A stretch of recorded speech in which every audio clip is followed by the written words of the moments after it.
இன்றைக்கி நாம் செய்ய போகிற டிஷ் வந்து ரோட் சைட் தக்காளி சட்னி.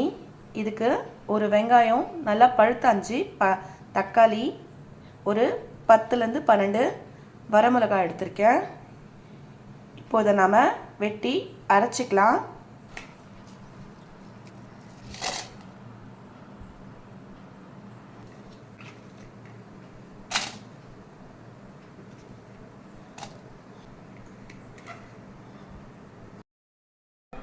இப்போது அரைச்சாச்சு. ஒரு கடாய் வச்சுக்கலாம். இந்த கடாயில் நாம் முதல்ல கொஞ்சம் எண்ணெய் சேர்த்துப்போம். கடுகு உளுத்தம் பருப்பு சேர்த்துக்கலாம். கடுகு உளுத்தம் பருப்பு பொரிஞ்சு வரட்டும்.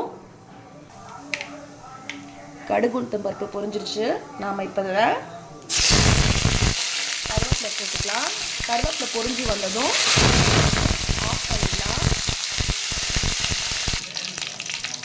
கருவேப்பிலை பொரிஞ்சதும் இதில் நாம் இதை சேர்த்துக்கலாம். அரைச்சி வச்ச இந்த பேஸ்ட்டை சேர்த்துக்கலாம். சேர்த்துக்கிட்டு இதில்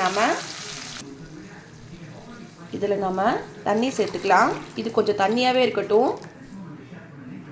இது இப்போது நல்லா கொதிச்சிடுச்சு. இதில் நாம் சால்ட் சேர்த்துக்கலாம். சால்ட் சேர்த்துட்டு இது நல்லா ஒரு கலக்கி விட்டுட்டு, இது இட்லி மாவு, ஒரு கரண்டி இட்லி மாவு எடுத்திருக்கேன். கொஞ்சம் லைட்டாக கொஞ்சம் தண்ணி விட்டு இதை கலக்கிக்கோங்க. கலக்கிட்டு இதையும் நாம் இதில் சேர்த்துக்கலாம்.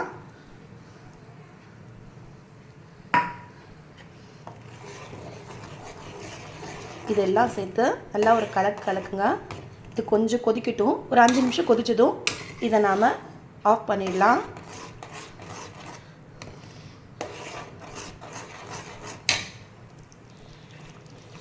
இப்போது இது நல்லா கரைஞ்சி கொதிச்சிடுச்சு.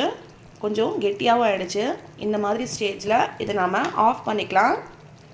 இப்போ நாம் இதை இட்லி, தோசை இது எல்லாத்தோடு சேர்த்து தொட்டு சாப்பிட்லாம். ரொம்ப டேஸ்ட்டாக இருக்கும். நீங்களும் உங்கள் வீட்டில் செஞ்சு சமைச்சு பார்த்துட்டு எப்படி இருக்குன்னு சொல்லி எனக்கு கமெண்ட் சொல்லுங்கள்.